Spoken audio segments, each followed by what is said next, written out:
This aloe plant is overflowing with pups. In this video, we're going to show you just how easy it is to transplant aloe pups and to have brand new aloe plants.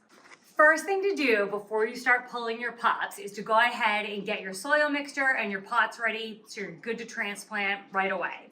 We're going to go ahead and use a 50-50 potting soil mix with a cactus and succulent mix. We're using Ocean Forest potting soil and Coast of Maine cactus and succulent soil. So I'm going to do about a little less than half of this big bag. And then I'll do the entire bag of the cactus and succulent mix. Doesn't have to be exact. Aloe don't like too much moisture retention, which is why I'm not doing a full potting mix.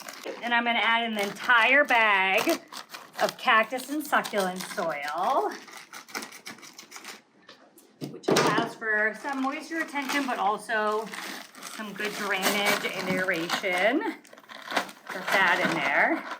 Now this 50-50 mix will work great, but if you want it to work just a little bit better, you can actually add some additional aeration. For us, we're gonna go ahead and add in some biochar. Biochar is absolutely awesome because it's great at retaining moisture and retaining nutrients. And in addition, because of its chunky rock-like structure, it also adds porosity. As an alternative to biochar for aeration, you could add something like LECA balls or pumice or even perlite, but they won't have the same nutrient holding capabilities that biochar would have. So now it's time to fill up our pots about 3/4 of the way to get ready to put our pups in. And you can see here that I have 3 different sizes and 2 different types of pots. So the main thing is your pots need to have holes to allow for drainage. Too much water and your aloe plants won't thrive and could even get root rot.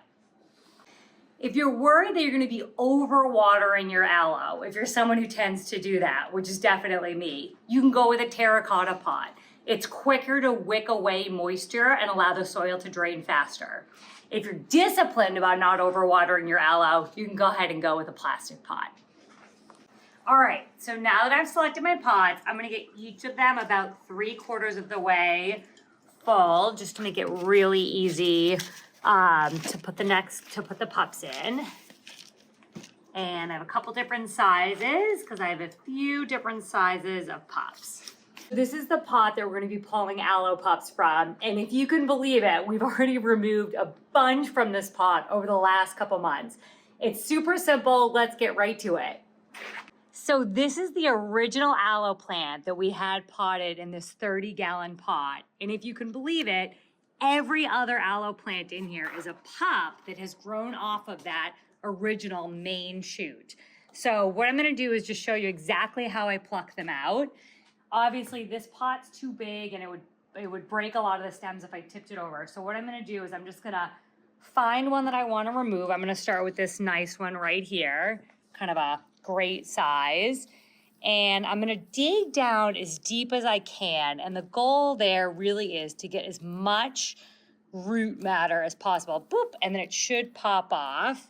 So that breaking sound that you might have heard was this piece snapping off from being part of kind of this mother network system. You can see that there's a couple little roots that have formed off of kind of this mother root here that will feed this plant. And these are absolutely critical. If you don't have these, your plant's gonna struggle. You are not gonna believe how simple this next step is. Kind of just dig a little hole here, put it in. Kind of the most important thing is just make sure all the roots are gonna be covered. I also try to put it in the center for aesthetics. And then just go ahead and put soil around the base to stabilize and cover those roots. And then the big thing is I try not to put the soil up too high as it can retain moisture and cause the lower leaves to rot. If that is happening, you can always pull the lower leaves off if they start to do poorly, and the rest of the plant should do just fine. Last step to help ensure success. Anytime I repot, I pretty much always give a nice little watering. You don't want those kind of new shocked roots to dry out. You want to give them a nice jump start. And what plant doesn't like a good mist? And I never worry about getting the leaves wet. I just kind of give it a nice gentle rain.